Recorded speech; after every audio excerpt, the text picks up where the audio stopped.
إن الحمد لله نحمده ونستعينه ونستغفره ونعوذ بالله من شرور أنفسنا ومن سيئات أعمالنا من يهده الله فلا مضل له ومن يضلل فلا هادي له وأشهد أن لا إله إلا الله وحده لا شريك له وأشهد أن محمدا عبده ورسوله. Eң оболу Аллах Субханаху ва Таалага чексиз мактоолор, алкыштар. Расулуллах саллаллаху алейхи ва салламга салам салаваттар болсун.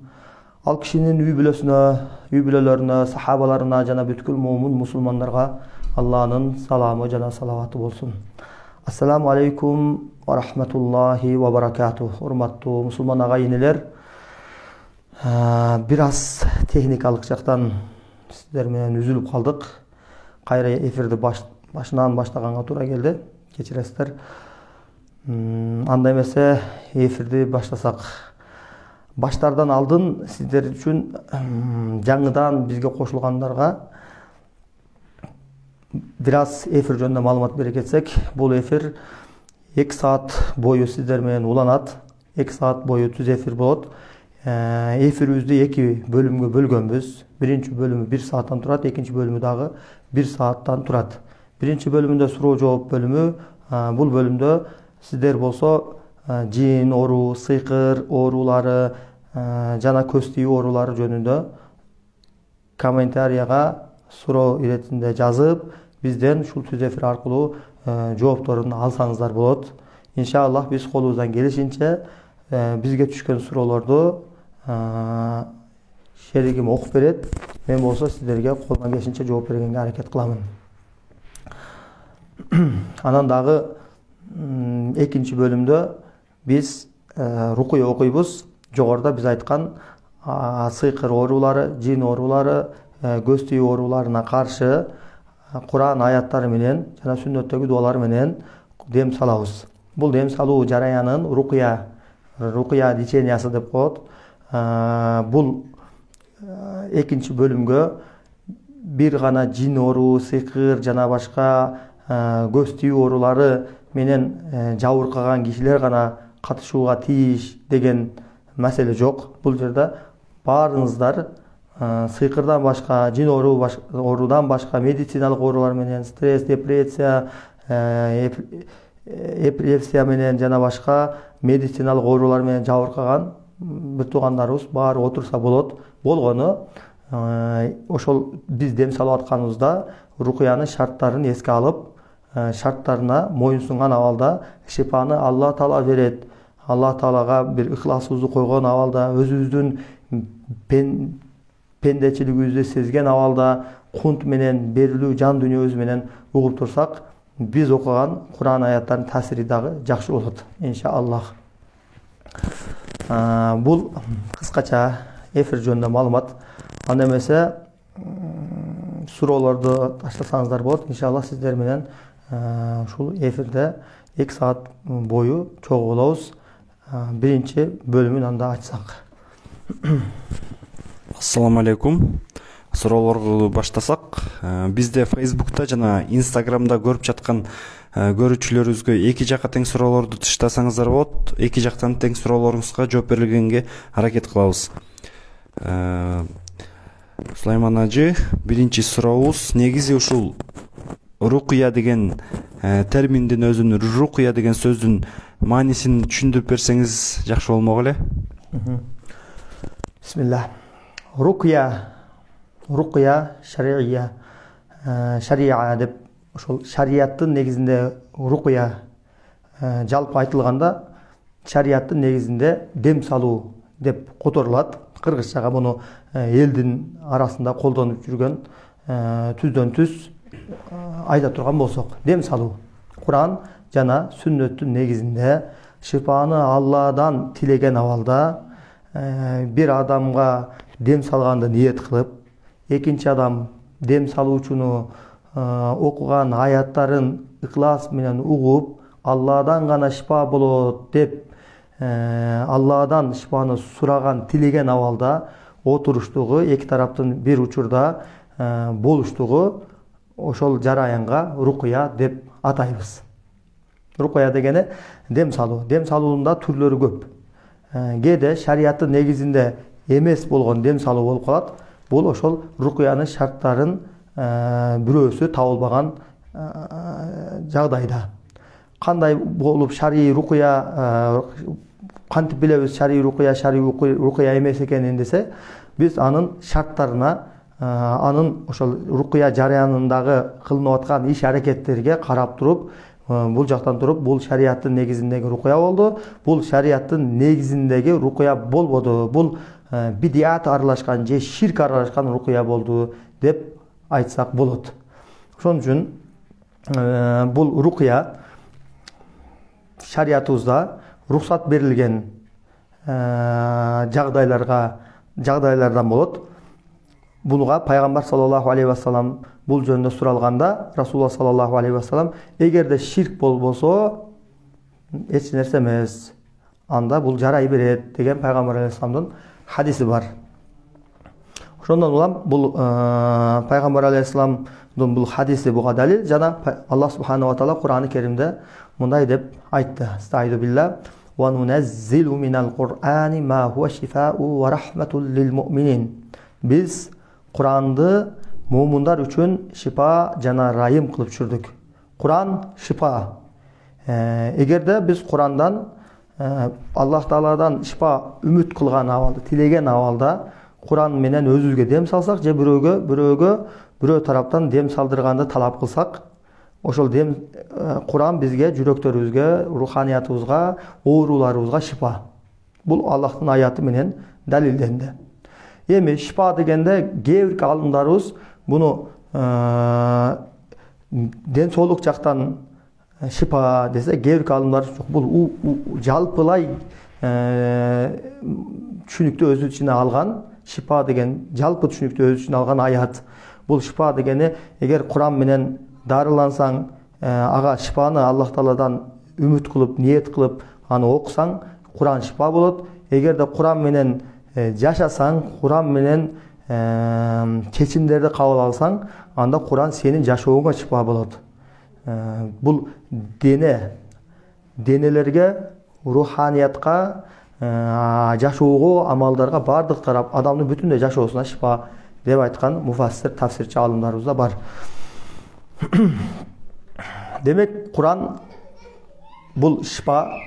Эгер ал менен биз дем салганды кааласак, эгер Куран менен жашообузда бардык мамилелер болсун, алакалар болсун, бирөө менен болгон, же жараткан зат менен болсун, же инсандар менен болсун, же өзүңүз менен болсун, бардык мамилелерде ушул Курандын динибиздин чечимдерин алып жашаган болсок, бул бүтүндөй жашообузга шифа экен. Бүтүндөй жашообузду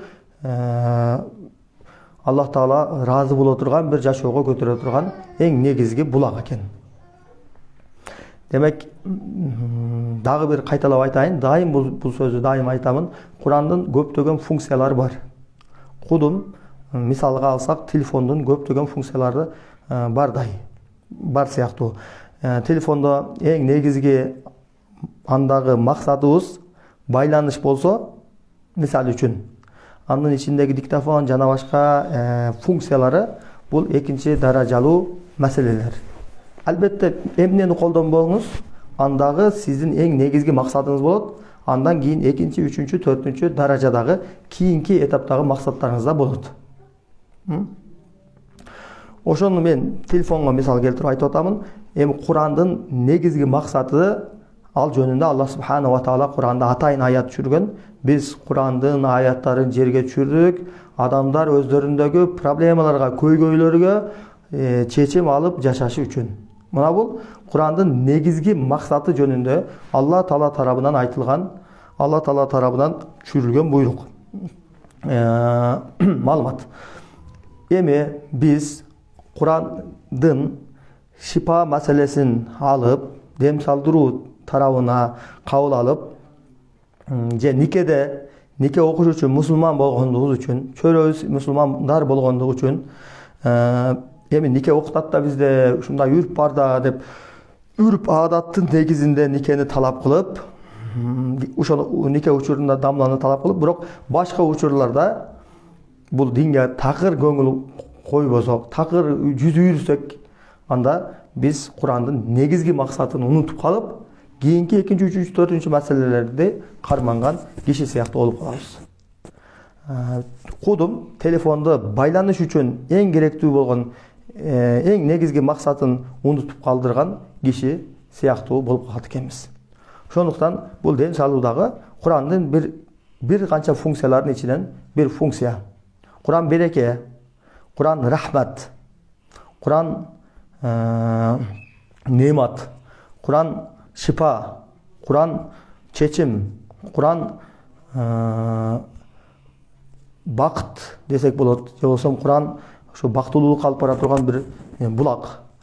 Ушулардын баарын ичинен бирөөнүн же экөөсүн карманып, калгандарын карманбай койсок дагы, бул мусулмандын иши эмес. Кудум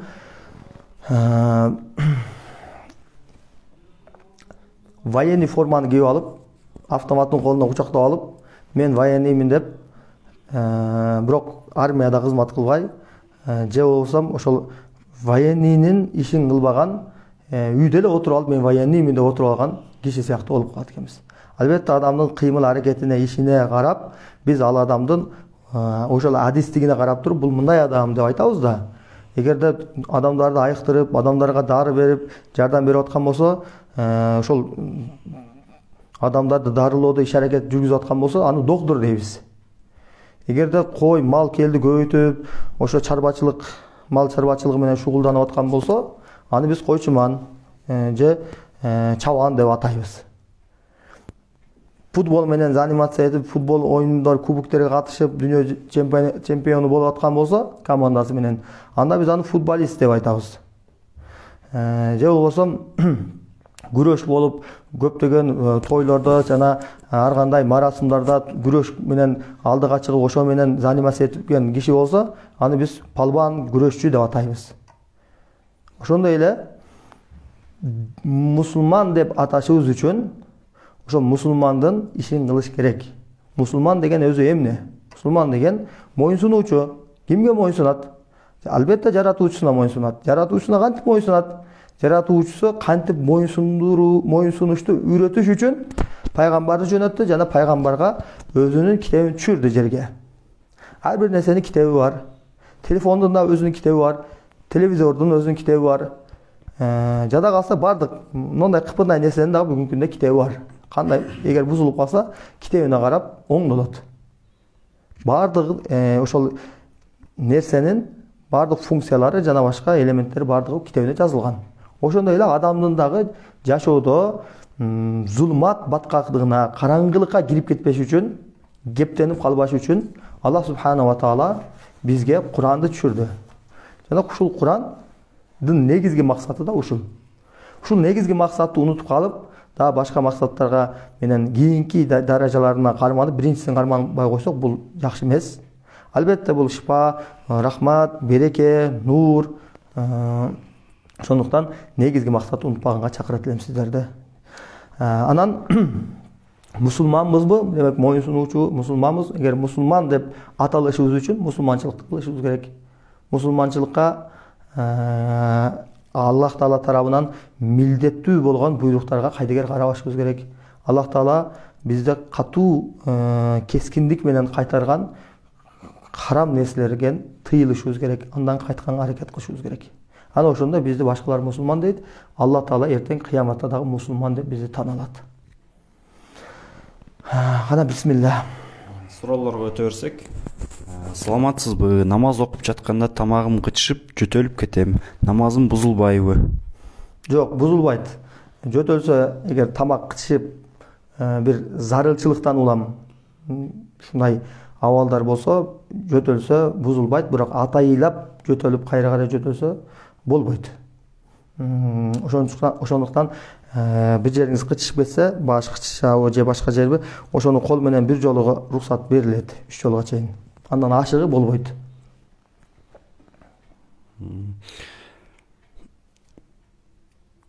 Ассаламу алейкум. Таксыр.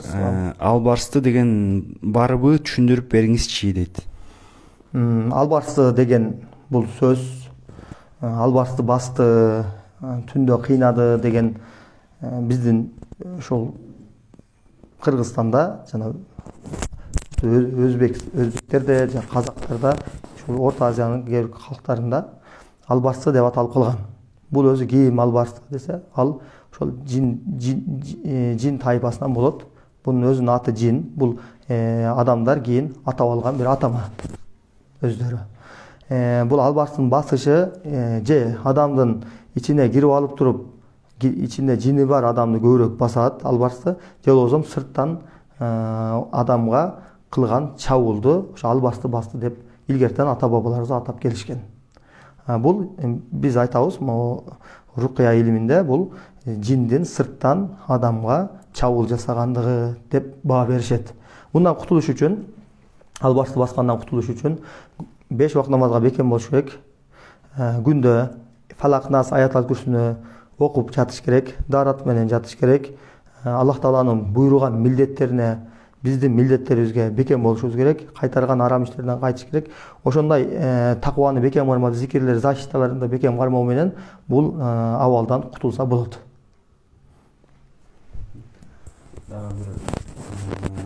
Суроо аял кишилерден келген окшойт. Айыз учурунда рукуя укса болобу? Жана ушул төрөт жана айыз ушул маселелер жөнүндө айтып беребизби? Эки учур бар. Аялдардан келчү канды эгерде ай сайын келчү кан болсо, бул хайз деп аталат. Төрөттөн кийин келген канды болсо нифас каны деп аталат. Нифас каны деле өзүнүн белгиленген мөөнөттөрү бар. Ошого чейин нифас каны деп атайбыз. Андан ашып кеткендеги оорулуу кандар деп аталат. Хайздыкы да ушундай өзүнүн бир маалым бир убакыттары бар. Ошого чейин хайз каны деп аталат. Ал учурда намаз окуганга болбойт. Ал ошол мөөнөт өтүп кеткенден кийинки болгон күндөрдө бул хайз каны деп этибарга алынбайт. Оорулук бир улам пайда болгон нерсе деп өкүм берилет. Ал учурда намазды окуса болот. Эми хайз учурунда кылса болот, жана болбой турган өкүмдөр бар аялдарга. Бул аялдарда гана боло турган нерсе. Намазга мүмкүн эмес, өзү Куран окуганга да мүмкүн эмес. Бирок ошол эле учурда укканга болот. Куран укканга болот, ошондой эле рукуяны укканга да боло берет. Бирок рукуяны өзү окуй албайт. Же Курандын рукуя аяттардан башка Курандын аяттарында өзү окуй албайт. Намаз окуганга болбойт. Рукуя окуганга, дем салганга жарай берет иншаллах.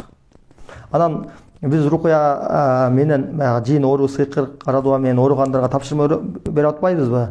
Күндө Фалак, Нас, Аятал Курсуну 100 жолдон окуу, дарат менен жүрүү, намазга бекем болуу, такваны бекем кармоо, рукуяны 3 саат угуу. 3 саат угуу бересиз. Эми даратсыз эсептелет. Намазга болбойт. Эки шартты аткара албайсыз да. Куранды угуу бересиз. Анан ошол менен чектелесиз. Куранды мисалы үчүн күндө 3 сааттан угуу биз тапшырма берген болсок, хайз учурунда 3 саат эмес 5 саатка чыгарсаңыз болот иншалла. Көбөйтүп. Анткени башка тапшырмаларды аткара албай калып атканыңыз үчүн. Дагы бир суроо, хижама аркылуу жин чыгабы дейт. Хижама бул Пайгамбар саллаллаху алейхи ва салламдан сүннөт амалдарынан. Хижама жөнүндө аябай көп хадистер келген, жүздөп хадистер келген. Сахих хадистер. Хижама Расулуллах саллаллаху алейхи ва саллам өзүнө дагы аны жасаткан. Пайгамбар ал-Кафа деп коет, могу жерде ушул Кафа точкасынан өзү хижама жасаткан. Анан могу центральный точка деп моюндан ылдый далдын өйдөсү. Ошол жерден дагы Пайгамбар саллаллаху алейхи ва саллам өзү хижама жасаткан. Хижама дегени канды тилип алып, терини тилип, вакуум менен канды чыгарганды хижама дейт. Буну азыркы күндө пластик аппараттар менен колдонушуп атат. Мурун өзүнүн доорго жараша топосту мүйүзү менен же камыш, бамбук менен жана башка жолдор менен хижама кылдырышкан. Хижама менен фасада эки башка нерсе. Буну да айтып өтсөк, фасада дегени канда адам денесиндеги кан тамырлардын бирөөсүн, могу артерия кан тамырлардын бирөөсүн кесип туруп, канды агызып коет. Илгерте муну колдонуп келишкен ата бабаларыбыз. Ал фасада деген хижама эмес. Хадистер келген, кан алдыруу жөнүндө келген хадистер фасада жөнүндө келбеген. Фасада бул дагы жакшы ыкма, бирок биз хижаманы сунуштайт элек. Хижама абдан сонун. Бул көптөгөн ооруларга шифа. Имам Аль-Бухари хадисинде келет. Расулуллах саллаллаху алейхи ва саллям айтты: "Ахбарани Джибрил аннал хажм анфау ма тадавайтум бих." Джибрил периштенин өзү мага кабар берди. Адамдар оорусуна айыга турган эң жакшы метод хижама деди. Аннал хажма анфау ма тадавайтум. Силер дарылана турган эң жакшы жолдордун эң жакшысы хижама деди. Хижама аябай жакшы. Расулуллах саллаллаху алейхи ва саллям Меражга чыкканда көптөгөн маалыматтарды бизге жерге алып түшүп кабарын берди. Ошол Меражга чыкканда Расулуллах саллаллаху алейхи ва саллям жерге бир маалыматты алып келди хижама жөнүндө. Аны Расулуллах саллаллаху алейхи ва саллям мындай деп түшүндүрдү: "Ма марарту би малаин минал малаика." Мен кайсы бир периштенин жанынан өтпөйүн, кайсы периште менен учурашпайын, алар мага ушинтип насаат айтар эле. Ой пайгамбар, Аллахнын элчиси саллаллаху алейхи ва саллям, сен жердеги үммөтүңө бир сырды жеткирип кой. Биз сага ошол сырды ашкера кылалы. Деп мур умматака бил хажама фа инна фихи шифаун линнас. Үммөтүңө хижамага буйру. Хижамада аябагандай жакшы шифалар бар деди. Мына ушул нерсе Имам Аль-Бухариде келтирилген жогордогу хадис. Силер дарылана турган эң жакшы метод хижама. Мен биз сага жердеги асмандагы бир сырды айталы, жерге түшкүн адамдарга ошол сырды ашкера кыл, хижамага буйру, хижамада чоң шифа бар деген периштелердин насааты. Жана ушуга окшош көптөгөн хадистердин бардыгы хижаманын бир абдан адамдын ден соолугуна пайдалуу экендигине кабар берип жатат. Эми хижама жөнүндө дагы бир аз токтолуп кетели, анткени хижаманы мен өзүм да хижама кылып жүргөнмүн көп жылдардан бери. Бирок азыркы учурда абалга жараша убакыт болбогондуктан бир хижаманы кылбай атам, жасабай атам. Хижама жасаткандарга сөзсүз, хижамачылар хижама алдырып аткандарга сөзсүз ушул маалыматтарды айтыш керек. Анткени бир адам бир ишти жасарда ошол иштин эмне экендигин, анын ден соолугуна, дүйнөсүнө, акыретине кандай пайдалуу экендигин түшүндүрүп кетиш керек. Ошон үчүн бир ишти ыхлас менен жасабаса киши, анда анын жыйынтыгы оң жака болбой, терс жака болуп калышы мүмкүн. Күмөн менен жасабаш керек. Ошон үчүн мо хижама деди, бул кан алдырат экен, жакшы болот экен, эсти жакшы болуп калса, жакшы да бир алдырып көрө берейинчи деген бир позицияда алдырбаш керек. Буну пайгамбар алейхиссаламдан сүннөт. Бул жөнүндө Имам Аль-Бухари риваят кылынган хадисте Джибрил периште, вахий алып келген периште пайгамбар саллаллаху алейхи ва салламга мындай деп айткан: Расулуллах саллаллаху алейхи ва саллям Мейраж кечесине чыкканда хижама жөнүндө бизге мур умматка бил хижама фа инна фихи шифаун нас, адамдар үчүн эң зор шифа бар бунда деп хижаманы мактаган бүткүл асмандагы периштелер деп ошону бир канааттандырып коюш керек хижама алдырып аткан кишини. Хижама кылдырып аткан, жасатып аткан киши канчалык жакшы канааттанып, ошол маалымат хижама жөнүндөгү маалыматтан канааттанып калса, ошондогу хижамага болгон андагы ыклас күчөйөт. Ыклас канчалык күчөйгөндө Аллах Таала буга шифанын, ошол дартына каршы күрөш, дартынын айыгып кетишине, шифа болушуна эң чоң салым кошот. Ошон үчүн ооруда да ушундай да, азыркы Европа медицинасы дагы ушуну тастап атат го. Адамда эң биринчи ишенич болуш керек. Ишенич болгондон кийин адамда кандайдыр руханият ошого даярданат экен. Анан ошондой баягы психологиясы дагы ошого карап бурулат экен да. Динибизде ар бир нерсе ихлас талап кылат. Ар бир нерседен ниет талап кылынат. Ниетсиз жасалган нерсе кабыл болунбайт деген биздин Ханафи мазхабыбызда. Ниет көп нерседе рол ойнойт. Ниетке жараша болот. Иннамал а'малу бинният ва иннама ликулли имриин ма нава. Умар разияллаху анху риваят кылган хадисте пайгамбар саллаллаху алейхи ва саллям мындай деди: Иннамал а'малу бинният. Амалдар ниеттерге жараша болот. Ниет канчалык болсо, амалдын деле натыйжасы канчалык экендигин ниеттерге байланыштуу болот. Ошол ниет жөнүндө пайгамбар саллаллаху ниетке жараша болот дегенде, хижрат жөнүндө Аллах үчүн ким хижрат кылса, Аллах үчүн, Расул үчүн хижрат кылыптыр, ким дүйнө үчүн же аял үчүн хижрат кылса, аял үчүн жана бул үчүн болуптур деген бул хадисти деле ушул жерге алып келип түшүнсөк болот хижама жөнүндө деле. Эгерде ниеттерибиз ошого болгон Аллах Таала тарабынан пайгамбар саллаллаху алейхи вассаламдан буйрулган эң жакшы шифа экен деп ошого ниетибизди оңдоп, ошого ыхласыбызды пайда кылып аракет кылсак, бунун таасири дагы абдан жакшы болот. Анан Европа медицинасы менен жакшы элеби? Европа медицинасы менен исламдагы табабат, исламдагы медицина экөөнүн салыштырып көрүш керек. Ошондо дагы жакшы болот. Мисалы үчүн пайгамбар саллаллаху алейхи вассаламдын медицинасында көптөгөн нерселер бар. Тиббун набави, пайгамбардын ошол ден соолукка байланыштуу болгон медицинасы деген атайын уламалар жыйнаган бир китеп бар. Ошол китепте пайгамбар алейхиссалам тарабынан айтылган сунуштар, айтылган дармектер, чөп дарылар баары айтылган ушул жерде. Ошол мисалы үчүн хаббатул барака, чорный тиминдин өзү, даны, майы, ашкабактын уругу, занжабил, зафаран, шафран жана башка толтура бал, мисалы үчүн Куранда аты айтылган. Ушулар жөнүндө пайгамбар саллаллаху алейхи вассалам бизге кабар берди. Пайгамбар алейхиссалам медик болбогон, врач болбогон, медицина жаатында бир алым болбогон. Бирок бул маалыматтарды бизге айтты. Эмненин каяктан алды бул акты десе, пайгамбар алейхиссалам ин хуа илля вахюха, ал вахийдан гана сүйлөгөн, жараткан зат менен болгон байланыштан гана сүйлөгөн киши эле. Ал өзү авасынан, өзүнөн келип чыгып айтпайт эле ар бир сөздү. Мисалы үчүн хижама жөнүндө баягы сөз кетип атат. Хижаманы кантип пайгамбар алейхиссалам хижама жөнүндө бул сөздөрдү айтты десе, хижама периштелер аркылуу, ошол эле пайгамбар саллаллаху алейхи вассаламга вахийди ташыган Жибрил алейхиссалам аркылуу айтылып атат. Жибрил алейхиссалам алып келген нерсе пайгамбар саллаллаху алейхи вассаламга вахий.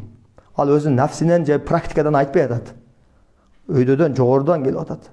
Бардык пайгамбар алейхиссалам айтылган көпчүлүк сунуштары вахийден айтылган. Эми Европанын медицинасы кандай кылып айтышат десе, алар бир дарыны бир канча ирет, бир нече марата практика жүзүндө өткөрүшөт. Ал адамга ичиреби же жаныбарга же чыканга жана башка нерселерге ичирип көрүп, ийгиликтүү бир канча жолу ийгиликтүү натыйжа бергенден кийин аны адамдарга колдонуп баштайт. Мына алардагы практика методика ушундай. Анан кийин ошол дарыны ооруга жакшы эффект берет деп, ошол ооруга ошондой алгоритм түзүп туруп, ошол дарыны фармацевтикалар бүтүн дүйнө жүзү ошону дүйнөлүк фармацевтикалар ошону жазып чыгарышып заводдордон, анан элдерге, аптекаларга чейин, бизге чейин кирип келет ошол нерсе. Демек, алардын методикасы кандай десе, тажрыйбалардын натыйжасында оң тараптан тажрыйбалардан кийин кабыл алынган жагдай десек болот. Исламда кандай десе, пайгамбар алейхиссалам бул ааламдарга рахмат болуш үчүн, караңгылыктан нурга алып чыгыш үчүн адамдардын арасынан тандап алган кишиге периштелер аркылуу, вахий аркылуу келген сунуштар. Бал жөнүндө мисалы үчүн Куранда аят бар. Ва фихи шифаун линнас. Адам заты үчүн анда чоң шифа бар. Буну пайгамбар алейхиссалам өз оюнан келип айткан жери жок. Демек, эми натыйжа чыгарабыз. Адамды ким жаратты? Алла жаратты. Анын организмин ким жаратты? Алла жаратты. Анын инстинкттерин ким жаратты? Сезимдерин ким жаратты? Алла жаратты. Алладан көрө адамдардын арасында инсандын организми жөнүндө билүүчүрөөк бир зат барбы? Бир адам 50 жыл өмүрүн медицина тармагына сарптаган болсо дагы адам жөнүндө биле албайт. Алла таалачылык. Анткени Алла Таала өзү жаратты, өзү жараткан мендесин өзүнөн көрө жакшыраак билет. Ошол зат тарабынан келип атканы үчүн биз мусулмандар таяна турган жерибиз ошол хижама жөнүндө, бал жөнүндө жана башка дары чөптөр жөнүндө. Ошого бекем болушубуз керек. ыхласты пайда кылышыбыз керек. Эми хижама менен жин чыгып кетеби десе, хижама бул сүннөт. Көптөгөн ооруларга шифа. Демек, бул кан, жаман кандар, азыркы медицина өзү тастап атпайбы? 90%га жакын оорулардын келип чыгышы кандын бузулушунан улам пайда болот. Жөнөкөй эле инфаркт деген оору жүрөктөгү заматта кан тамыр жарылат дагы инфаркт болуп калат киши. Жүрөктөгү кан тамырдын жарылганында инфаркт болот. Инфаркттын себеби эмне десе, кан коюлуп кетет. Кан аябай коюлуп кеткенде, баягы кан тамырдан өзүнүн жолунда, өзүнүн тартиби менен өтө албаганда, баягы кан тамыр кеңейип жарылып кетет экен. Ошондо инфаркт болот. Эгер ошол кан тамыр, баштагы кан тамыр жарылса, инсульт болот. Инсульттун себеби эмне десе, кан коюлуп кетти. Кан неден коюлуп кетти десе, кандын бул хижама. Ооругандарга аспирин берет, убактылуу суюлдуруп коет, бирок дагы коюлуп калса, дагы эле ошол жагдай кайталана берет, оору. Проблема. Ошол проблеманы хижама канды тазалоо жолу менен дарыланса, бул аябай жакшы болот. Түздөн түз ооруга каршы күрөшүү, мындайча айтканда. Хижаманын ар бир оорунун өзүнүн точкалары бар. Ички организмдеги оорулар, боор, өт, ашказан жана башка оорулардын ар биринин өзүнүн алымда тарабынан белгиленген точкалары бар. Теридеги оорулардын дагы точкалары бар. Жүрөк оору, баш оору, мигрен жана башка, бут оору, жана ошол руханий ооруп аткан, нерв жактан ооруп аткандардын да өзүнүн точкалары бар. Ошондой эле жин, сыйкыр менен ооруп аткан кишилердин дагы өзүнүн точкалары бар. Ошол точкаларынан алынса, сыйкырга, жинге каршы аябай жакшы эффект кылат.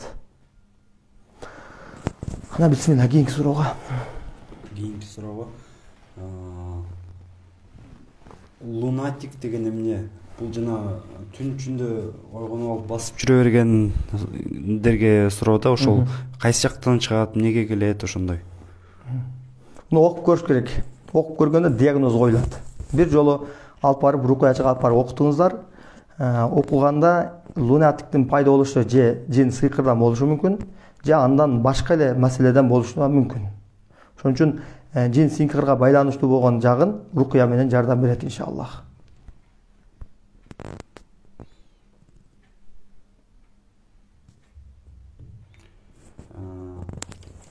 Бир суроо келиптир. Аденома простатитке хижама кылса болобу дейт. Болот иншаллах, простатитке хижама кылса болот. Өзүнүн точкалары бар. Ошону бир стира мисалы үчүн хижама простатиттин 9 точкасы бар. 9 точкада хижама алынгандан кийин арада эс алуу кылыш керек. Эми хижаманы ким кантип жасайт, ошого байланыштуу. Кээ бир адамдар аябай аз тилет. Ибн Синанын Кануни тип деген китеби бар. Тип эрежелери. Ошол китебинде хижама жөнүндө кенен түшүндүрүп кеткен.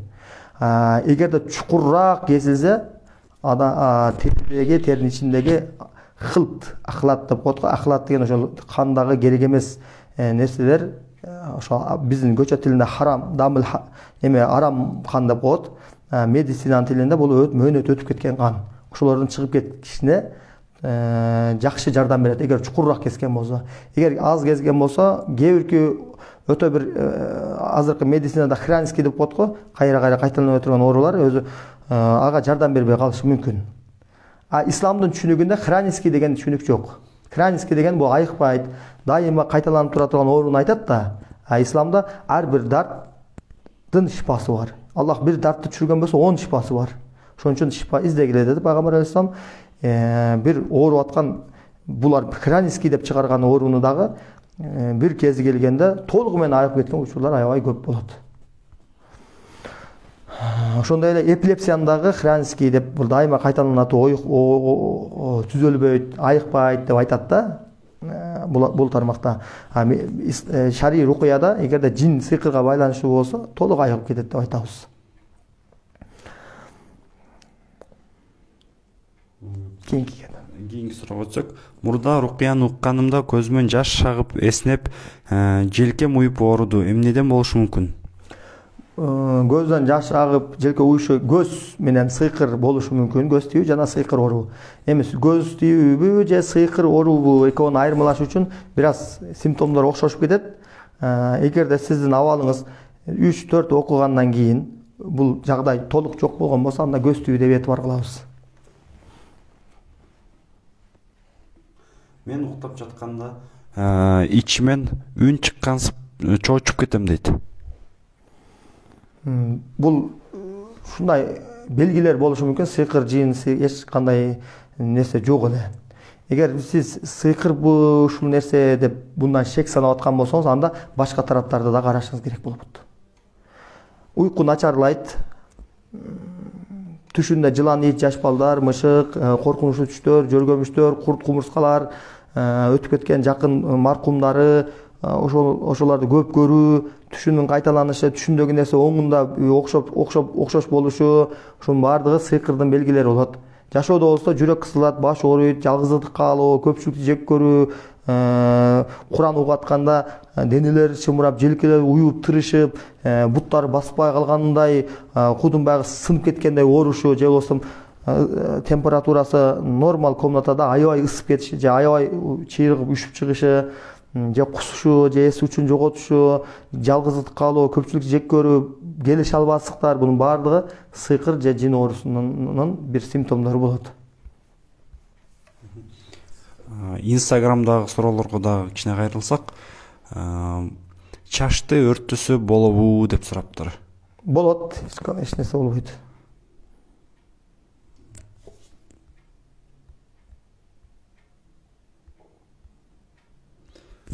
Facebook'ta суроолордон саламатсызбы? Менин апамдын бели ооруп, бутун тырыштырып, басышы кыйын болуп жатат. Медициналык жардам да алдык. Дагы деле басышы кыйын болуп жатат. Кандай кылса болот? Сураныч. Дем салып бериңизчи дейт. Алейкум ассалам. Апаңызды биздин түз эфирге укканды сунуштаңыз. Катышсын. Biz окуп көрөлү. Эфирден соң ушул эфир ичинде дем салып атканыбызда кандай абалдар болду? Эгер жогоруда мен айткандай симптомдор болгон болсо, анда ошого жараша биз диагноз койсок болот. Анан ошого жараша, эгер бизге келе албасаңар, үй шартында дарылануунун жолдорун да айтып беребиз иншаллах. Личкага кайрылыңыздар катышкандан кийин. Башым ооруганда жыгылып калам, ошого эмне кылса болот дейт. Текшерип көрүш керек. Окугандан кийин гана айта алабыз бул нерселерди. Баш ооруп жыгылып калуу. Бул кандай эпилепсиядан болушу мүмкүн. Ал эпилепсияны деле биз жогоруда айтпадыкпы? Эки тараптуу карайбыз деп. Же чындыгында бул талма оору бунун bir табигый болушу мүмкүн. Экинчиси, бундагы экинчи оорунун себебинен ошол натыйжага чыгышы мүмкүн. Экинчи оору дегенибиз ошо сыйкыр менен, жин оору менен дагы адам эпилепсия сыяктуу өзүн жыгылып калышы, оозторунун көп чыгышы, эс үчүн жоготушу, жин оорудан уламда болушу мүмкүн. Ошондуктан сиз башыңыз ооруу менен ооруп атканда жыгылып калган болсоңуз, анда биринчи медициналык жактан дагы бир текшертип көрүңүз. Балким дагы башка ооруларда улам болушу мүмкүн. Томография тартып көрүңүз. Бул нерсеге мындай жеңил карабаш керек. Диагнозун чыгарып, ошол жараша аракет кылыш керек. Тем болуп баштыкы бир оор маселе. Инстаграмдагы келген суроолордон балам ыйлаганда көгөрүп калат. Эмне кылсам болот дейт. Өзүңүздү окутуңуз. Көп учурда энеси себептүү балага зыян болот. Эгер энеси сыйкырланып калган болсо, дуаланып калган болсо, дуаланган эненин таасиринен эмизүүдөгү бала жабыркайт. Түздөн түз зыян болот.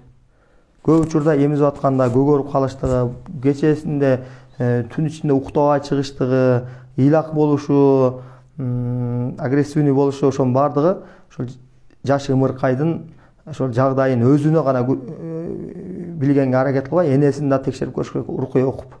Эгер сиз азыр бизди угуп жаткан болсоңуз, эфирге катышыңыз, өзүңүз, анан эфирден кийин эфир ичинде баягы рукуя окуп атканыбызда кандай жагдайлар, кандай белгилер болду, ошонун баарын бизге WhatsApp аркылуу жазыңыз. Иншаллах биз сизге жооп беребиз. Facebook'tan келген суроолордон парда никапта шайтанды васвасаны алыстата турган фазилеттери барбы? Албетте фарздан кийин дейт. Фарздан кандай түшүнбөдүм. Никап тууралуу айтып атат окуйт, ошо шайтанды васвасаны алыстата турган Фарздан кийин деген кандай? Биз дагы ошону түшүнбөй калдык. Ушу биринчи баш жагына жооп бере бересиз го? Бул бетти тосуу, парда менен тосуу шариятыбызда, бул биздин Ханафи мазхабыбызда сүннөт амалга кирет. Бетти ачып калган авраттарды билекке чейин, бул жагы кызыл ашыкка чейин кийим менен, кенен кийим менен жабуу, бул парз. Бул ар бир аял затына милдеттүү, балагатка жеткен. Ар бир балагатка жеткен акыл эси бар аял затына, мусулман адамга Алла Таала тарабынан буйрулган буйрук. Эми бетти тосуу болсо, бул сүннөт амал. Буну кылган адам сооп болот, кылбаган, муну жасабаган адам күнөөкөр болбойт. Бетти ачык жүрсө деле шариятыбызда тыюу салынбайт. Эми бетти тосуунун пайдалары кандай десе, туура васвасалардан, башкаларды васваса кылыштан алыс болот. Мисалы үчүн, адам бирөөдү жактырып калсагандыктан, гайри күчтүү болгондуктан, кызганычы күчтүү болгондуктан жапканды каалагандар бар. Жана аялдар деле өздөрү фитнага бир себепчи болбоюн деп жапкандар бар. Шариятыбызда бар амалдардан.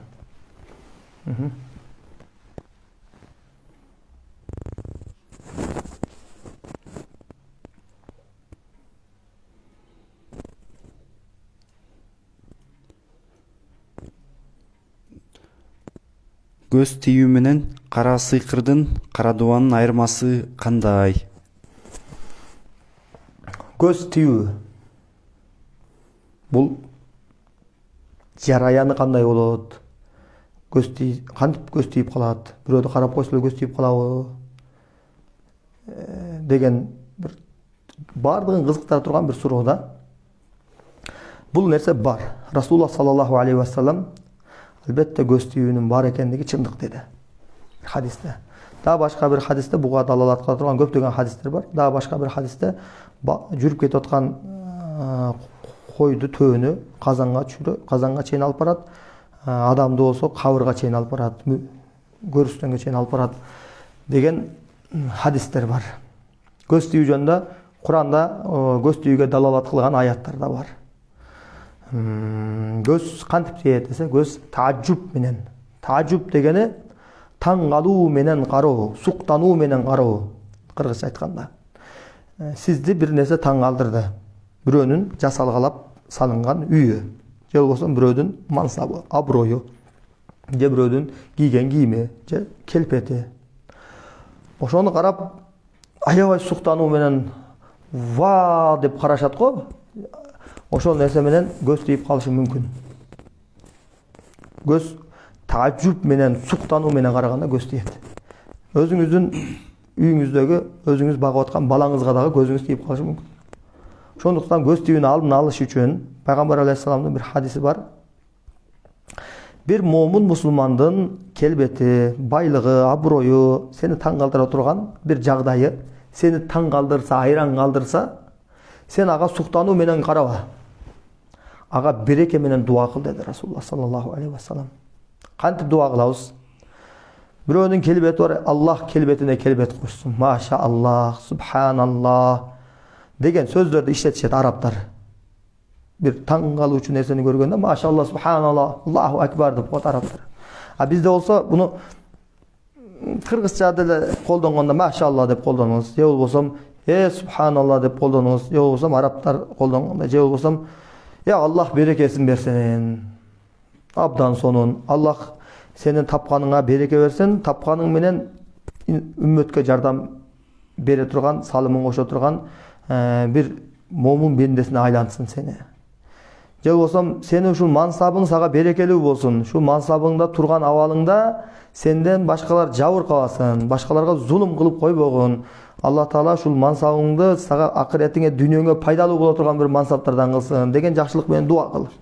Бай адам болсо, Аллах Таала бу байлыгына бу береке берген, ушундай береке берген, ушул сенин жолуңда байлыгын сарптай турган бир сахи, берешен, бир момун пендеге айлансын деп дуа кылыңыз. ушундай бир жакшылык менен дуа кылгыла деди пайгамбар алейхисалам. Жакшылык менен дуа кылгыла. Жакшылык менен дуа кылуу ал адамдын ошол абалына биз суктануу менен таң калып, кана эми мен анын ордуна болсом экен деген нерсе хасат болот. Бул көрө албастык болот. Кана эми мен ошонун местасында ордунда болсом, ал адам мен ордунда болуп калса деген бул каалоо баягы эмелер.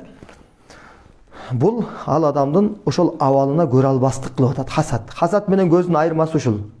Көз тийүү кандай болот десе, таажжүп, таң калуу, айран калуу менен, суктануу менен караса, көз тийип калышы мүмкүн.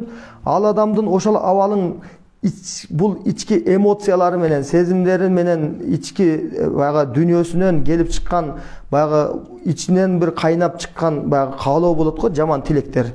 Кана эми ушул абалында бир нерсе болуп калса экен, же ал адамдын ооруп калышына сүйүнсө, ошол адамдын жумушсуз калып кетишине шаттанса, курсант болсо, же ошол адам ошол бийлигинен түшүп калганда бул адам катыржан болуп калса, бул хасат дейлет буну. Көрө албастык дейт.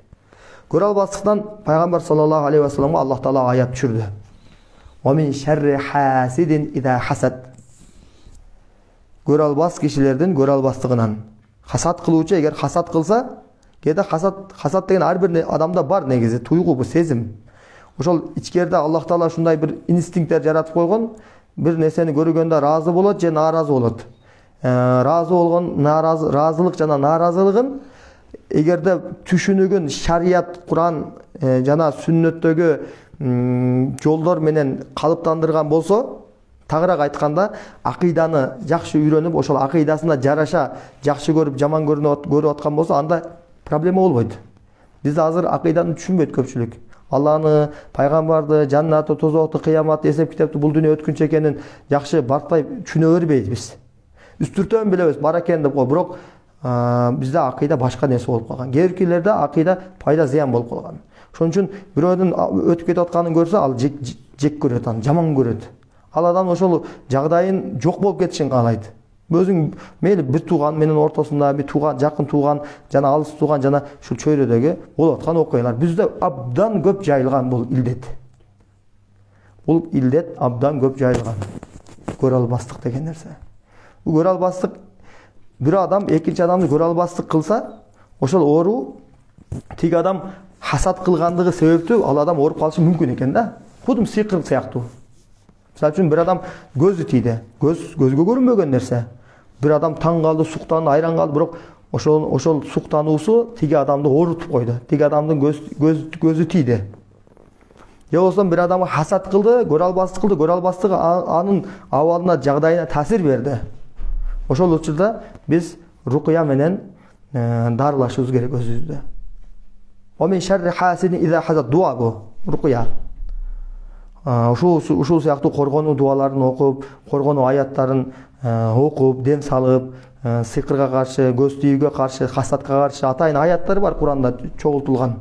Ошол аяттарды окуп, бул нерселерден арылсак болот. Көз тийүү ушул.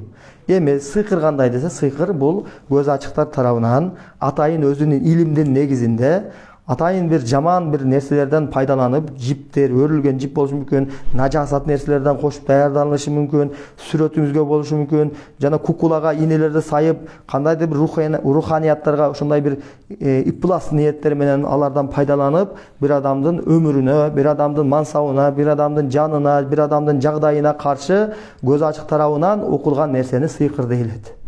Бул сыйкыр дагы зыян берет Аллах Тааланын каалоосу менен. Кийинки суроо. Бисмилlah. Кийинки суроо Facebook'tan келген. Ассаламу алейкум. Менин иним шиший берет. Менин иним шиший берет дейт. Жатканда тоголок болуп шишийт. Ойго турганда шишиги тарай баштайт. Бөйрөктүү болгон Кыргызстандагы нефролог ошо бөйрөктү текшерген адистерге көрсөттүк дейт. Бирок эч нерсе таппай коюшту. Кандай кылсак болот? Аллах шифасын берсин иниңизге. Бул толугу менен доктурлар тарабындагы жагдай, бирок рукуя менен окусаңыз болот иншаллах. Кээде сыйкыр окулат, ушундай сыйкыр окулат бир адамда ооруну пайда кылыш үчүн. сыйкыр окуйт, дуа окуйт. Ошол абалдан чыгып кетиш үчүн, жагдайдан чыгып кетиш үчүн сыйкырды жандырыш керек болуп калат. Сыйкыр жангандан кийин ал адамдын ден соолугунда оорулар өз-өзүнөн жок болуп баштайт. Эми бул адам чындап сыйкыр себептүү ушундай нерсеге жабырып калып атабы, же сыйкыры жок эле бир медициналык жактан, организмдеги, почкадагы кандайдыр бир себептерден улам ушул жагдайга кептелип калдыбы деген маселе бар. Эки маселеге тең рукуя окуса болот, дем салса болот. Алладан сурап рукуя окуса болот. Рукуя бир гана сыйкыр, жин ооруларга гана эмес, бүтүндөй ооруларга, бардык ооруларга окутса болот. Болгону рукуя окуп атканда ыхлас менен окуп туруш керек. Окуучу да ыхлас менен окуш керек. Рукуя шарий болуш керек. Ошол шарттар табылса, иншаллах рукуя жардам берет. Дагы бир суроо келиптир Инстаграмдан. Рукуяны түз эфирден карап жатканда отуруп угуш керекпи же жатып карабай уга берсе болобу дептир. Отуруп уккан жакшы болот. Эгер жашы жашы бир аз өткөн, мисалы кантаң энелерибиз, апаларыбыз болсо, алар эгерде 1 саат отурганга бээлери чыдабашы мүмкүн, кыйналып калышы мүмкүн, андай кишилерге жатуу укканга уруксат беребиз. А бирок ден соолугу жакшы, баары жакшы адам жалкоолуктан жатып алайынчы десе, жок, отуруп турганыңыз жакшы болот. Анткени отуруп алып уккан жакшы болот, уйкуну келтирбейт. Сиз мындай угатканда дагы аябай көңүл буруп, аябай ыхлас менен угушуңуз керек болот. А жатканда ошол ыхлас кетиши мүмкүн, уйкуга тартып кетиши мүмкүн, жана башка ойлор келиши мүмкүн. Рукуяда ушул пенде экенибизди, жаратуучуга муктаж экенибизди, алсыз, башкага муктаж, жаратуучуга муктаж, кемчиликтүү экенибизди сезген абалда Аллах Тааланын ыйык сөздөрүн угатам мен, ушул сөздөр менин ден соолугума шифа болсун деген бир ниетте отурушубуз керек. Тынбай тилиңиз менен ниет кылып эмес, ошондой абалда, ошондой жагдайда болушубуз керек. Ана ошондо окулуп аткан аяттар сизге таасир берет.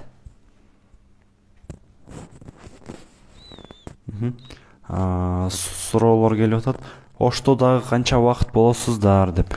Ошто менин шеригим Абдулла Дамла учурда Ошто бир жума болуп калды, бир жумадан бери кабыл алып атат кишилерди. Дагы бир жума болот Ошто. Барсаңыздар болот. Эгер мен сурап аткан болсо, номер таштап койсоңуздар жакшы болот. Бисмилла, кийинкилер.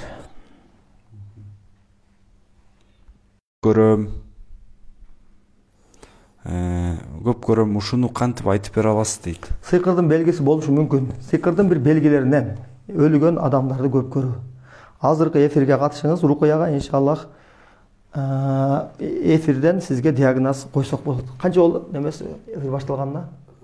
50 мүнөт болуп калды. 50 мүнөт болуп калдыбы? Кийинки суроо. Кечиресиздер туугандар. Азыр башкаларга да бөлүшүп койсок, сиздерден бизге жардам ушул. Анткени паделица менен, нравица менен Facebook'та көп таралат экен. Ошол башка муктаж кишилерге дагы жетип калса, ушул менен биз ошолорго бир жардам берген болуп калабыз. Албетте соопто шерик болосуздар биз менен иншаллах. Туугандарга, досторго бөлүшүп коюңуздар. WhatsAppка деле таштап койсоңуздар болот. Группаларга таштап коюңуздар. Инстаграмдагы бир туугандар, мусулман агайнелер сиздерге дагы ушул сунуш бөлүшүп турсаңыздар жакшы болмок. Кийинки суроону айтып бериңиз.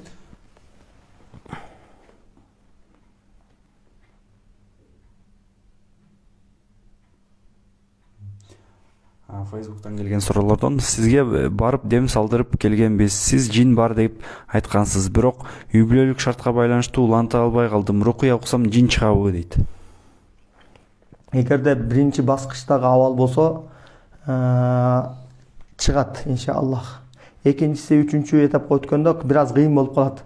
Эгерде сиз Куран окууну өзүңүз билсеңиз, намаз окуп, такыбаңыз бекем болсо, аракет кылыңыз иншаллах. Биз сизге жолдорун көргөзүп беребиз, айтып беребиз. Биз менен тыгыз байланышта болуп, аракет кылсаңыз жакшы болот, натыйжа жакшы чыгат иншаллах. Аракет кылыңыз иншаллах, жакшы болот баары. Ушу көп бизди көрүүчүлөрүбүз мындай суроо берип атышат. Барып уккан рукуядан, рукуя чын жанынан, түз эфирден уккан рукуянын айырмасы таасири болобу дегенчи? Барып бетме бет отуруп рукуяга катышкандын көбүрөөк таасири болот. Бул жерде ар бир, мисалы үчүн түз эфирде сизди бир жагдайыңыз сурап аракет кылып атабыз, эми колубуздан келишинче, бирок эфирден окуп атканыбыз, суроо жооптор булардын баардыгы мындай бетме бет отургандан көрө бир аз таасири аз болот эфирден дагы. Бирок ушул эфирде таасирди күчөйтүштүн дагы бир жолу бар. Кандай жол десе,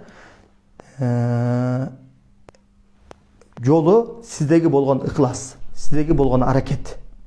Мен көп жылдан бери ушул кишилерди окуп, тажрыйба менен ушул натыйжага келдим аягында. Бул ооруда кимде ким катуу аракет кылса, жеңемин мен, сыйкырдан арыламын, иншаллах деп аракетте бекем болсо, ошол адам жакшы болуп кете берет. Эгерде кайдыгер караса, тапшырмаларды жакшы аткарбаса, мен ооруй берет экенмин деп үмүтүн үзүп койсо, Аллахтын буйруктарын аткарбаса, намазды окубаса, таквасын бекем кармабаса, эптеп эле рукуячыга барып, бир нече жолу окутуп коюп, натыйжаны ошол рукуячыдан гана күтүп алган болсо, анда ошол оору кечеңдеп кетиши мүмкүн. Айыгуу процесси. Ошондуктан сиздин ыхласыңыз канчалык бекем болсо, эфирден деле сиз бетме бет отургандай бекем аракет кылсаңыз болот. Инстаграмдагы суроолордон рукуя укканда басырык басып, шалдыраган эмненин белгиси дейт. Теги тайкем чакырып койсуң, буяка отуруп турасың. Суу ала келчи, суу. Шалдырап, алдын кетиши, кубаттын кетиши, рукуя угуп атканда бул сыйкырдын белгилери болуп саналат.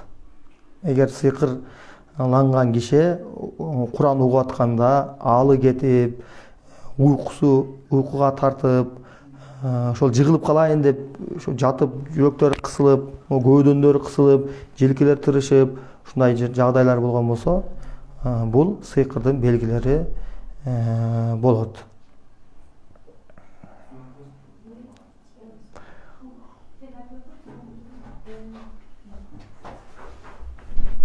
Айтып койдуңбу? Жакшы.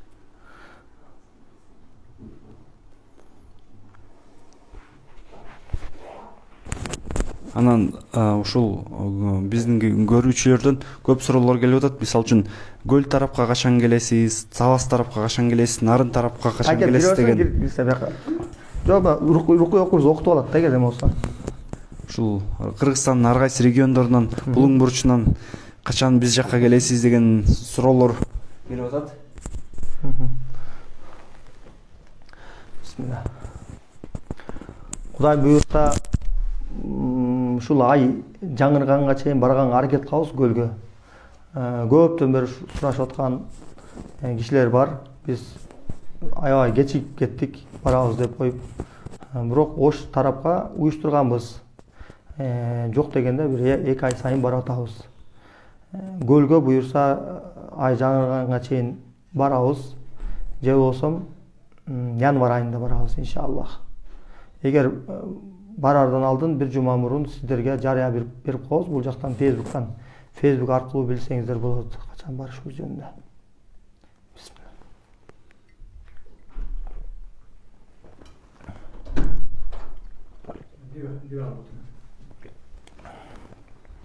Дем салдырып аласыз, тайке.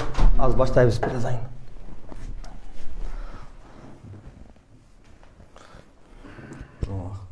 Вакыт болдубу? Бисмилlah. Азыр рукуя баштайбыз.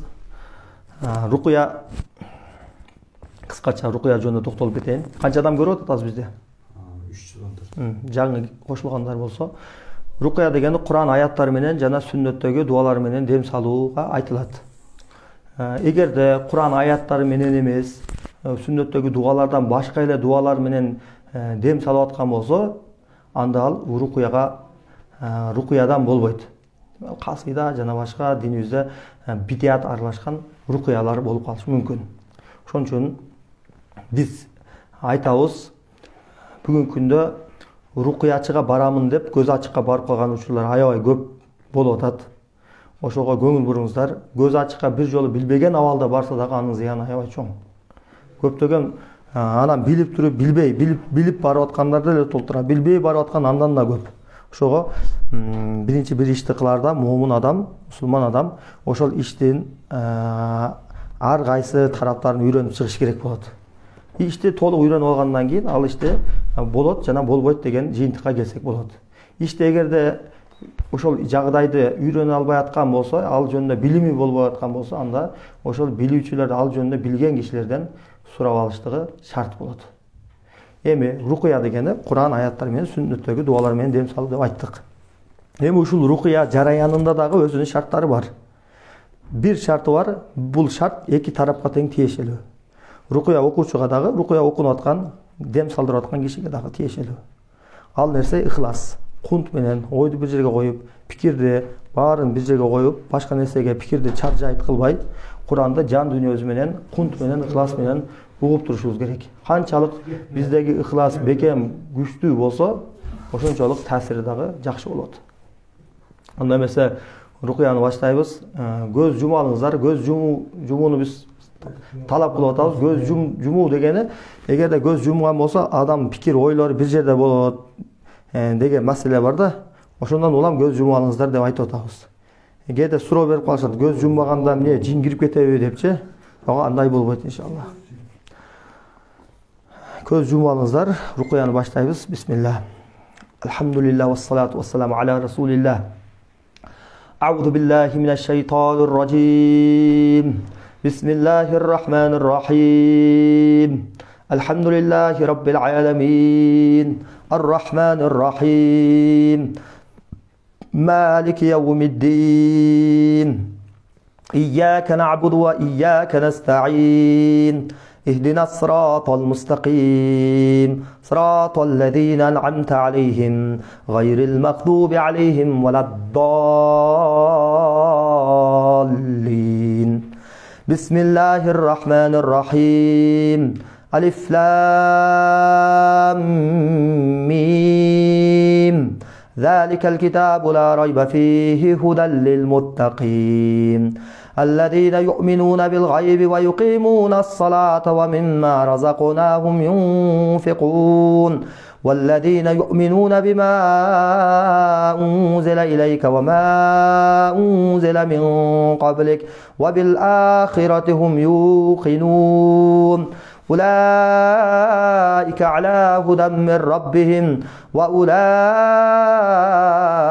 هم المفلحون بسم الله الرحمن الرحيم واتبعوا ما تتلو الشياطين على ملك سليمان وما كفر سليمان ولكن الشياطين كفروا يعلمون الناس السحر وما أنزل على الملكين ببابل هاروت وماروت وما يعلمان من أحد حتى يقولا إنما نحن فتنة فلا تكفر فيتعلمون منهما ما يفرقون به بين المرء وزوجه وما هم بضارين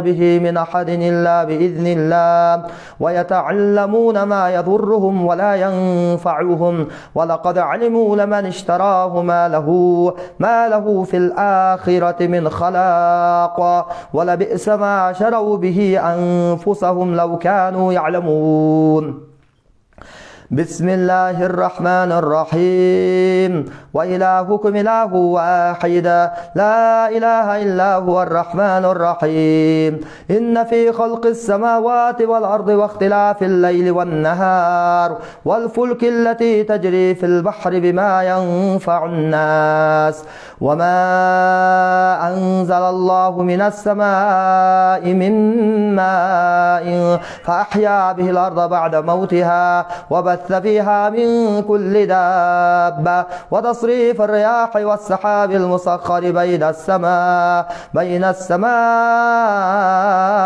والأرض لآيات لقوم يعقلون بسم الله الرحمن الرحيم الله لا إله إلا هو الحي القيوم لا تأخذه سنة ولا نوم له ما في السماوات وما في الأرض من ذا الذي يشفع عنده إلا بإذنه يعلم ما بين أيديهم وما خلفهم ولا يحيطون بشيء من علمه إلا بما شاء وسع كرسيه السماوات والأرض ولا يؤوده حفظهما وهو العلي العظيم بسم الله الرحمن الرحيم لا إكراه في الدين قد تبين الرشد من الغي فمن يكفر بالطاغوت ويؤمن بالله فقد استمسك بالعروة الوثقى لا انفصام لها والله سميع عليم الله ولي الذين آمنوا يخرجهم من الظلمات إلى النور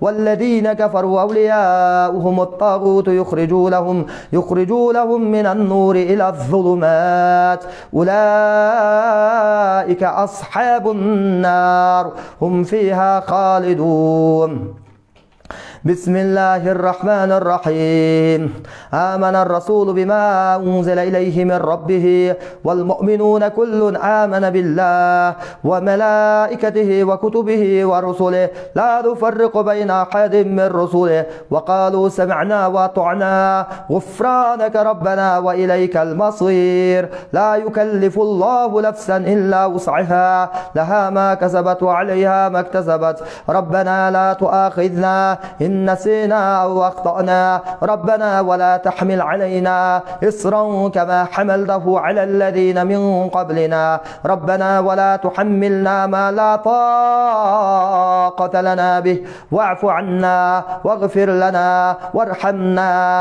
أنت مولانا فانصرنا على القوم الكافرين بسم الله الرحمن الرحيم شهد الله أنه لا إله إلا هو والملائكة وأولو العلم قائما بالقسط لا إله إلا هو العزيز الحكيم إن الدين عند الله الإسلام وما اختلف الذين أوتوا الكتاب إلا من بعد ما جاءهم العلم بغيا بينهم فمن يكفر بآيات الله فإن الله سريع الحساب بسم الله الرحمن الرحيم وأوحينا إلى موسى أن ألق عصاك فإذا هي تلقف ما يأفكون فوقع الحق وبطل ما كانوا يعملون فغلبوا هنالك وانقلبوا صاغرين وألقي السحرة ساجدين قالوا آمنا برب العالمين رب موسى وهارون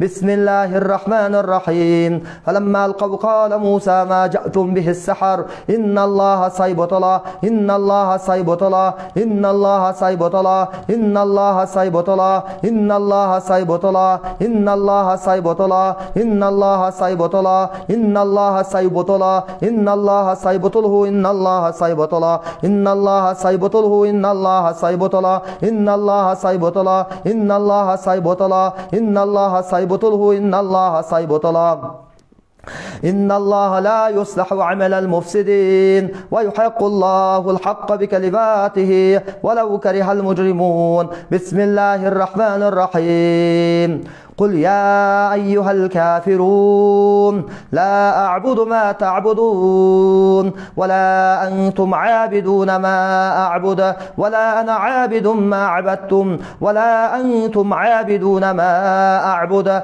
لكم دينكم ولي دين بسم الله الرحمن الرحيم قل هو الله أحد الله الصمد لم يلد ولم يولد ولم يكن له كفوا أحد بسم الله الرحمن الرحيم قل أعوذ برب الناس ملك الناس إله الناس من شر الوسواس الخناس الذي يوسوس في صدور الناس من الجنة والناس بسم الله الرحمن الرحيم والصافات صفا فالزاجرات زجرا فالتاليات ذكرا إن إلهكم لواحد رب السماوات والأرض وما بينهما ورب المشارق إنا زينا السماء الدنيا بزينة الكواكب دحورا ولهم عذاب واصب إلا من خطف الخطف فأتبعه شهاب ثاقب فاستفتهمهم أشد خلقا أم من خلقنا إنا خلقناهم من طين لازب بل عجبت ويسخرون وإذا ذكروا لا يذكرون وإذا رأوا آية يستسخرون وقالوا إن هذا إلا سحر مبين بسم الله الرحمن الرحيم قل يا أيها الكافرون لا أعبد ما تعبدون ولا أنتم عابدون ما أعبد ولا أنا عابد ما عبدتم ولا أنتم عابدون ما أعبد لكم دينكم ولي دين بسم الله الرحمن الرحيم يا معشر الجن والإنس إن استطعتم أن تنفذوا من أقطار السماوات والأرض فانفذوا لا تنفذون إلا بسلطان فبأي آلاء ربكما تكذبان يرسل عليكما شواظ من نار ونحاس فلا تنتصران فبأي آلاء ربكما تكذبان بسم الله الذي لا يضر مع اسمه شيء في الأرض ولا في السماء وهو السميع العليم بسم الله الذي لا يضر مع اسمه شيء في الأرض ولا في السماء وهو السميع العليم بسم الله الذي لا يضر مع اسمه شيء في الأرض ولا في السماء وهو السميع العليم O bul denelerden içindeki erkek cana urgaçı zalim cinler, köz açıktın malayları, sıykırçının kulları, Allah'ın düşmanları, Allah'dan korkup paygambarga itaat kılıp moyun sunup bul denelerden çıkıp ketkile. Bismillah la havle ve la kuvvete illa billah. O bul denelerden içindeki erkek cana urgaçı zalim cinler, köz açıktın malayları, sıykırçının kulları, Allah'ın düşmanları, Allah'dan korkup paygambarga itaat kılıp moyun sunup bul denelerden daroo çıkıp ketkile. Bismillah la havle ve la kuvvete illa billah. O bul denelerden içindeki erkek cana urgaçı zalim cinler, köz açıktın malayları, sıykırçının kulları, Allah'ın düşmanları, Allah'dan korkup paygambarga itaat kılıp moyun sunup bul denelerden daroo çıkıp ketkile. Bismillah la havle ve la kuvvete illa billah. Allah Taala silerdi zulüm üçün yaratkan emes, buzgunçuluk üçün yaratkan emes. Köz açıklarga alardın aram buyruklarına kızmat kılуу üçün, malaylık kılуу üçün yaratkan emes. Allah'dan korkula, zulümdan kayıtkıla jana bul denelerden çıkıp ketkile. Bismillah la havle ve la kuvvete illa billah. Allah Taala'dan korkula, zulümdan kayıtkıla jana bul denelerden Allah üçün çıkıp ketkile. Bismillah la havle ve la kuvvete illa billah. Allah'ın ulu ayatları menen, ulu kelimatları menen jaratılgan nerselerden jamandığından, közü bardın nazarından, sıykırçının sıykırından, jana başka közgö körüngön jana körünmögön jamandıklardan Allah'dan yardam suraybiz. La havle ve la kuvvete illa billah. La havle ve la kuvvete illa billah. La havle ve la kuvvete illa billah. La havle ve la kuvvete illa billah. Allah'dan korkup Resulullah sallallahu aleyhi ve sellem'ga itaat kılıp moyun sunup bul denelerden çıkıp ketkile. Bismillah la havle ve la kuvvete illa billah. Bismillah la havle ve la kuvvete illa billah. Allah Taala insandardı jana cinlerdi emne üçün jaratkandığı jönündө Kur'anda açık bayan kılıp jatadi. Zariyat suresinin 56. ayatında Allah subhanahu ve taala mınday deydi. Estaizu billah. Ve ma halaqtul cinne vel insa illa liya'budun. Men insandardı jana cinlerdi bul eki tayıpanı özüme ibadat üçün jarattım dedi Allah subhanahu ve taala. Buzgunçuluk üçün jaratkan emes, zulüm üçün jaratkan emes. La havle ve la kuvvete illa billah. Başka ayette Allah subhanahu ve taala mınday dedi. Afa hasibtum ennema halaknakum abasa ve ennekum ileyna la turcaun. O insan cemaatı, jana cinler taypaları, sizlerdi bul dünyoga Allah Taala bekerden beker jaratılıp kaldım dep oyloysungarbı? Bekerden beker jaratılıp kaldım dep oyloysungarbı? Jana ertenki günde Allah Taalaga kaytuu kabarına şek sanaysыңарбы? Allah Taala bul ayatта basa belgilep aytıp atat. O insan bilip koygun. O cin taypaları bilip koygula insan taypaları. Sizlerde Allah Taala bir maksat üçün jaratkan. Sizlerde Allah Taala jaratkandan bir maksadı var ele. Allah Taala sizlerdi bul dünyoda бардык нерселерди адам заты үчүн моюнсундуруп койду. Асман, жер жана анын ортосунда бардык нерселер, мезгилдер, кыш, жай, булардын бардыгынын бир ирет менен өтүшүлүгү, айланыштыгы, күндүн түндүн алмаштыгы, булардын бардыгы инсандын кызматын кылуу үчүн Алла талабынан моюнсундуруп коюлду. Буну Алла Таала башка аятта баян кылат. İnsanға бүткүл нерселер моюнсундуруп коюлган.